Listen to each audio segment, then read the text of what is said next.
তোরা মাইয়েরা খারাপ, তোরা মাইয়েরা কেন যে টাকা পয়সার প্রতি এত লোভ করস? ভাবি আন্নের কাছে আইছিলাম একটা পরামর্শ লাই। কি রে, কি কইতি? কিভাবে চললে স্বামীরে খুশি রাখা যাব? স্বামীরে কিভাবে খুশি রাখতে হয় তুই বুঝি এটা জানস? আয় কিছু পরামর্শ দিমু তোরে, তুই যদি ইগেন মানি চলতে আরস, স্বামী খুশি কি স্বামী হাগল হয়ে যাবে তোর প্রতি। তাইলে তাতাই কন।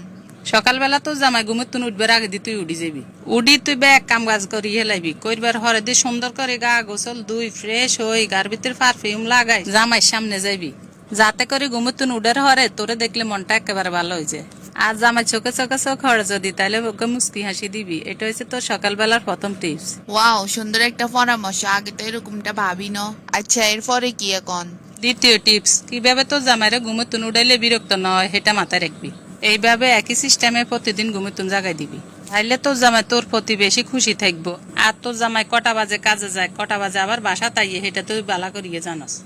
জামাই আইবার 15-20 মিনিট আগে সাজগোজ করে থাকবি। জামাই আই দরজা টোক দিবার লগে লগে দরজা খুলি দিবি, দরজান খুলবার লগে লগে ওকে মুস্কি হাসি দিবি। হাসির লগে জামাইকে একটু জড়াইয়ে ধরবি, তুই দেখবি বাহারে যত কষ্ট আছে সবকিছু বলি তোর প্রতি আকর্ষণ হইব।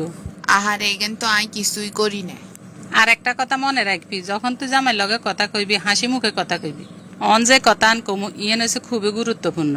তোর জামাইয়ের মনে কোনোদিনও কষ্ট দিবি না, কষ্ট দি কোনো কথা কইবি না। কষ্ট দি যদি কথা কস মনে করবি তোর সংসারে কষ্ট তুই এটা নিয়ে আনছ। দেখবি তোর জামাই তাইলে তোর লগে আর কোনো কথা শেয়ার করতো না, বাহারের মানুষের লগে যায় শেয়ার করবো। এক পর্যায়ে দেখা যাবে তুই যে ঘরের বউ এটার কোনো গুরুত্ব থাকতো না। তো জামাই যদি তোরে কোনো কামের হরমাইশ দিই তাহলে এটা সুন্দর করে হাসি মুখে পালন করবি। জামাই দোষ গুণ বালা মন্দ বাহারের কোনো বেডির লগে শেয়ার করবি না, এমনকি তোর মাল লগেও না। যদি কোনোদিন ঝগড়া জাটিয়ে নগদে গরম হইবি না।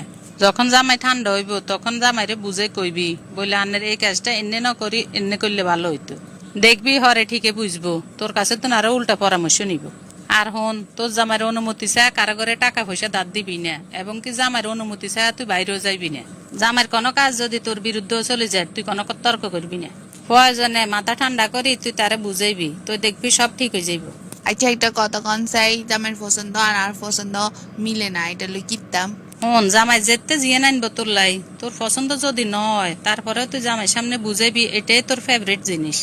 তাইলে জামাই খুশি হয়ে যাইব, দেখবি পরে পরে তোরলে আরো বেশি বেশি করে আনবো। তো জামাইরে দেখবি যখন হাসি খুশিতে আছে তখন নানান ধরনের প্রশ্ন করবি। আর যখন দেখবি মন খারাপ তুই ফাঁসে যা সুন্দর করে বইবি, বই জিজ্ঞেবি কিনলে মন খারাপ আনের এটা প্রশ্ন করবি। নরম সুরে জিজ্ঞাসা করলে দেখবি সুন্দর মতে তোরে উত্তর দিব। তবে ভুল করি এমন কিছু বুঝাইবি না জামের কষ্টে যে তোর কিছু যাই আসে না। এটা করলে স্বামীর মনে খুবই আঘাত আইয়ে। হন, টাকা পয়সার প্রতি কোনো লোভ করবি না। তোরা মাইয়েরা খারাপ, তোরা মাইয়েরা কেন যে টাকা পয়সার প্রতি এত লোভ করস? মাইয়া মানুষ যখন বাপের বাড়ি থাকে তখন দায়িত্ব থাকে বাপের আর বড় ভাইয়ের, আর যখন স্বামীর বাড়ি যায় তখন দায়িত্ব থাকে স্বামীর আর ছেলে মেয়ের উপরে। তাইলে কি কারণে টিয়া পয়সার প্রতি এত লোভ করন লাগে? তাইলে আর কস একখানা জামাইয়ের মন জয় করে যদি চলতে রস তাইলে দেখবি এই জীবনও কোনোদিন অভাব থাকতো না। ঠান্ডা মাথায় একখান কথা হন, তোর জামাই যদি তোর কাছে কোনো টেয়া হইসা রাখতো দে তাইলে তুই এগুন রাখবি, আবার সুন্দর করে হিসাব বুঝে দিবি, তাহলে মনে করবি যেন তোরে হে বিশ্বাস করে এবং পরবর্তীতে তোর কাছে আরো টাকা পয়সা রাখতে দিব। তুই আর একটা কথা হন, তুই যে তোর বাপ মারে ভালোবাসস, স্বামীও এরকম স্বামীর বাপ মারে ভালোবাসে। অতএব তোর শ্বশুর শাশুড়ির কোনো দোষ তোর জামাইয়ের কাছে যাই কইবি না। এমন ভাবে বুঝাইবি হিগের বাপ মারে তুই হিগের তুনে বেশি ভালোবাসস, তাইলে দেখবি তোর স্বামী তোরা আরো বেশি ভালোবাসবো। তোর জামাইয়ে যদি তোর হৌর হইলে কোনোদিন কাপড় চোপড় ন টাকা পয়সা কিছু দে তুই কোনোদিনও মন খারাপ করবি না, তোরে কই দিয়ের উল্টা আরো সাপোর্ট দিবি। যে কথা গাইন কইছি তোরে আয় ইগেন যদি মানি চলস তোর সংসারে যদি সুখ ন আইয়ে তাইলে আয় আর কান কাটি গেলাম। ভাবি, ধন্যবাদ ধন্যবাদ, একেবারে সব কথা মানি চলার চেষ্টা করুন।